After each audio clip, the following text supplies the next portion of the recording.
This girl here is Wakamatsu Yuka. She's proper, friendly, and pretty. Today, the main character confessed and became her boyfriend, but this is the same girl who cheated on me right before my own eyes in my past. We overhear someone saying, "What kind of trick did you use?" The main character replied, "Sora, our hobbies just happen to be similar." Someone else says, "I want a pretty girlfriend too." Yuka asks, "Where to?" The main character responds, "Is an arcade an okay place?" His friends were in quite a shock, saying, "What are you talking about? An arcade? Are you serious?" But Yuka loved it. She was glinting, blushing, and excited. The main character thinks, "I know he often invites me to go to concerts. Lord, our hobbies really are similar, Sora-kun." Then he recalls her past words. Light novels? Could you not force your hobbies down my throat?" The main character bluntly says, without emotion, "I'm glad." And she responds, "That's so cute." As they got near the shop and moved inside, he thinks about how the happy expression on this girl's face is all fake. I was deceived. This girl is a freaking bitch. She had a sparkling look in her eyes as she gazed at the arcade machines that we learn about the main character's past.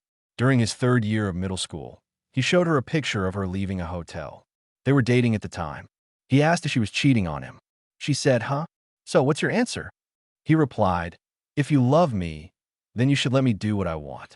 Actually, why are you stalking me in the first place, you creep?" The main character shot back, "I'm free to do whatever I want. Don't freak with me." She yelled, "Lame. Let's break up." He thought to himself, "Didn't we already break up? I shouldn't have gotten angry." A respectable person in that situation would have cried and fallen into self-hatred. He wanted her to fawn over him, then bawl her eyes out, begging for forgiveness. On top of that, he wanted to dump her like an insect while she cried desperately. I want to see her scream, crawl, and be in pain. By chance, they reunited in college. He had changed his image, so she didn't recognize him at all. His college friends called him by his nickname, and very few people knew his real name. This is fate, he thinks. People really open up to someone who understands them. On her face, she made cute expressions, looking toward a bunny. The main character glanced at her, then started chatting on his phone. He was having conversation with someone who accepted his offer. He thanks the girl, who says, "I'm only doing this because you were cheated on by her. You're buying me a drink later, of course." When Yuka grabs his attention, calling his name and asking if he's texting someone, he lies, "Sorry, my sister is pestering me to buy her a drink." She asks, "So you have a sister?" He replies, "Because we're in the middle of a date. I told her to leave." "Unknown, sorry, senpai." She blushes, saying in an embarrassed tone, "A date, I guess so." He was disgusted by her blushing, thinking, "Why are you blushing now? It's probably an act." He says, "This would look so good on you, Sora-kun." She responds, "No way. Do you have a membership card?" He says yes, and she thanks him, calling his name as he pays for everything. He thinks about how he's completely changed from a pathetic person into an attractive GUI to a T the karaoke. We hear Yuka say, "Is it already my turn?" The main character replies, "I'm looking forward to it." She says, "Cut that out. I'm getting nervous." He thinks, "I get the feeling that even if she's terrible, I'll have to praise her or she'll start sulking." Compliments are ready in his mind. As she starts singing, it's bearable at first, but at the peak, he can't hide his reaction anymore. His expression's sour, and she apologizes, saying, "That was pretty bad, huh?" He claps, saying, "No, it was really good," with a darkened expression. She sits down, and her panties are showing between her thighs. She says, "You look a little sick. Are you okay?" Glancing at her exposed side, he quickly looks away, saying, "No, no, it was just incredible." She asks, "Is that so? It wasn't that atrocious, was it?" He insists, "It was really incredible." She notices him leaking discomfort and says, "Then why aren't you looking at me?" Realizing what happened, she freaks out, apologizing relentlessly. He thinks she should just shut up. She's the scum of the earth. But he says, "Sorry, it was really incredible." She replies, "It's all right. It's because I practiced." He says, "Cute," then feels like dying because he genuinely thought she was cute. She laughs and says, "Is that so?" She's eating something delicious and hands him an ice cream cone. He bites it and says, "It's really delicious," but she senses it was bad. He grumbles, "No, it was really tasty."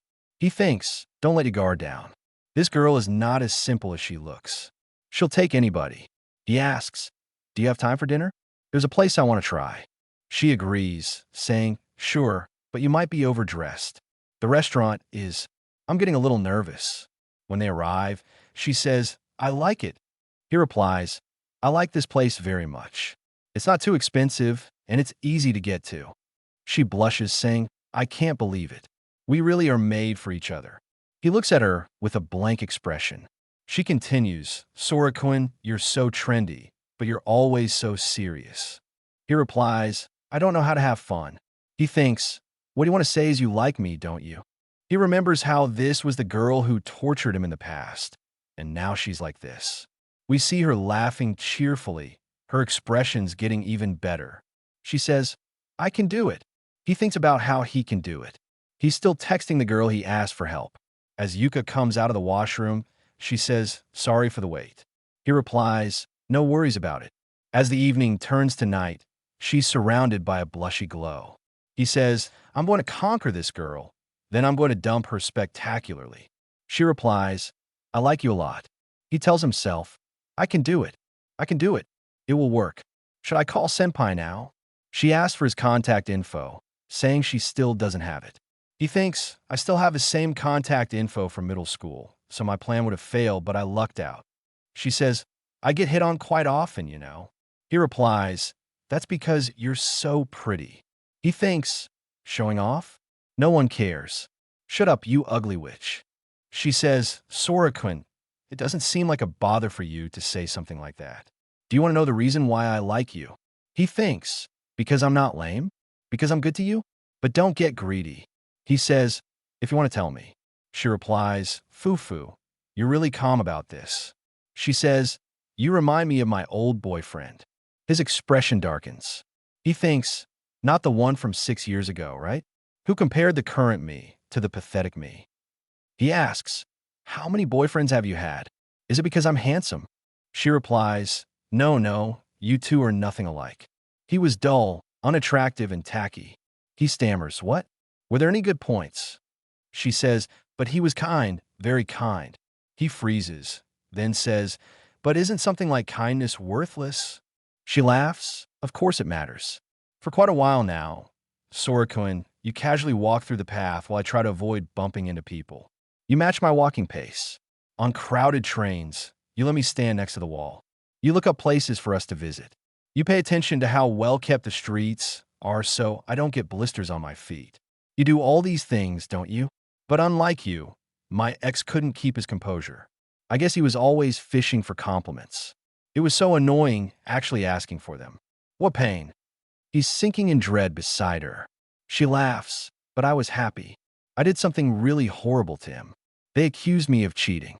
By chance, I was photographed going to a motel with another man. Some family was visiting, so I just helped him carry his luggage. He went ahead and took a picture. I thought it was super creepy, but I couldn't tell him. Even though I didn't cheat, he thought I did, and I didn't like him anymore. Like an idiot, I waited for him to believe that. After being confessed to, I was full of myself. I was being flamed over, so I let it happen. So many things he did for me, so many moments. I never told him that I liked him, not even once, but I really liked him." He was speechless. She continued, "He said we should break up. At first, I was pissed off, but after that, I cried my eyes out. The tears just wouldn't stop, and even now, I cry about it from time to time. He was that kind. He lost it. He started to say, 'So what?' She couldn't understand. He shouted, 'Shut up. Don't you understand? You would never understand. You're the one who screwed up.' He started scratching himself. She asked, 'Sorry, did I say something wrong?' He screamed, 'If you didn't cheat, then say that, damn it.' He was filled with agony. She couldn't understand what was happening, but at the same time, as the clock reached 9 p.m., a girl approached, saying, 'Sorry for the wait, senpai,' clinging to him and holding his hand. She carried him away. Yuka couldn't understand who this woman was. 'Aren't you supposed to say, I didn't wait long?' The girl introduced herself, saying, 'This is my boyfriend.' Yuka was stunned. 'Boyfriend? What? We're on a date.' 'No way.' She was confused and crushed. We see her face through the main character's eyes. He thinks, I'm the worst, leading her on, breaking her heart, having her beg for forgiveness. He says directly to her face, sorry, I was planning on cheating you. She couldn't comprehend it, saying what? The girl beside him says, are you sure? He continues, in order to make you suffer, I asked my senpai to pretend to be my second girlfriend, but I changed my mind. My bad. Yuka still couldn't understand. What? Cheating? That doesn't make any sense. The other girl left, saying, this is awkward. Buy me a drink later, Hakuto, using the main character's real name. Yuka's eyes widened. She boggled as he said, I'll buy you the good kind. With sweat on her face, he says, sorry for being so lame. She couldn't understand, but had a dim thought about what was happening. He says, you don't know how sorry I am. She realized what had happened. No way. But if you're Sorikoin, he says, we're officially done for this time, and walked away. She jumped toward him from behind as he said goodbye. She yelled, you dumbass. He looked back and saw a terrifying expression. She said, I'm not letting you go this time. He had sweat on his face. Are you really Hakuto? She asked. He replied, that's right. From Nishigaya Middle School, 3rd year, class 2. Birth date? There's no way you remember that. It's March 2nd, right? The resemblance was uncanny. I thought I was getting scammed for a bit, but strangely enough, it didn't feel like you were acting. He said I wasn't. She grabbed his arms and wouldn't let go. Hey, what was all that stuff about cheating and making me suffer? He said, that's payback. She replied, that's pretty cowardly, you know. He told her, let go of my hand. Didn't we already break up? She screamed, shut up. Just shut up, you idiot. Why? Why did you move without telling me? He said, I guess I just forgot. She yelled, don't fuck with me. You completely cut me off because I didn't want to talk to you. Who want to talk to the person who cheated on them? But you could have at least said hi. He replied, I didn't feel like it. She said, mystery solved, all done. You should be able to get a new boyfriend soon anyway. She still wouldn't let go. She said, I can't get a new boyfriend. He asked, what are you talking about? She screamed, you're the only boyfriend I ever had. What are you trying to say? He yelled back, coward. No matter what you clarify or if you were ignored, the one who didn't say anything was you. He was losing his mind. She looked at her own hands, then fell to the ground, mumbling, trying to say, sorry, please, I really like you. Something like cheating, I would never do that. She was teary, her voice ringing, saying, please forgive me. She was all over the place. He said, disgusting. I'm not mad. Then, I'm sorry, I said I'm not mad. He thought, really, I'm scum, pathetic and hopeless. I'm the worst. She replied, if I had believed in you at that moment, things would have turned out differently. He said, I still do. She asked, you still hate me? He replied, I hate you. No matter how much you deny cheating, it's the same thing as saying nothing. It's because I trusted you not to lie that I believed you cheated. You're the worst, and nothing changes. This will be my final act of revenge. I despise you. She cried and said, I see. At university, he thought, my first love is over for the second time. We cut off each other, but she was relentless, greeting him in the morning and sitting right beside him. He asked, what are you doing? She replied, if you hate me, then I'll just have to get you to like me. He said, are you stupid? Next, you'll say it'll work because you're so kind. Are you stupid? I'm referring to romance. Blushing, she said, I'm serious. I really like you. He replied, I'm not falling for that. She kept saying, I like you, I like you, I like you. He thought, my first love is over, or it was supposed to be. I'm not listening to you. You still piss me off. This is how the story goes. By the way, guys, if you like this story, please hit the like button. The new part of the series, I cut off the connection with my childhood friend. That one, the princess, will be uploaded this week as soon as it comes. So be aware of it and subscribe to get notified. See you next one.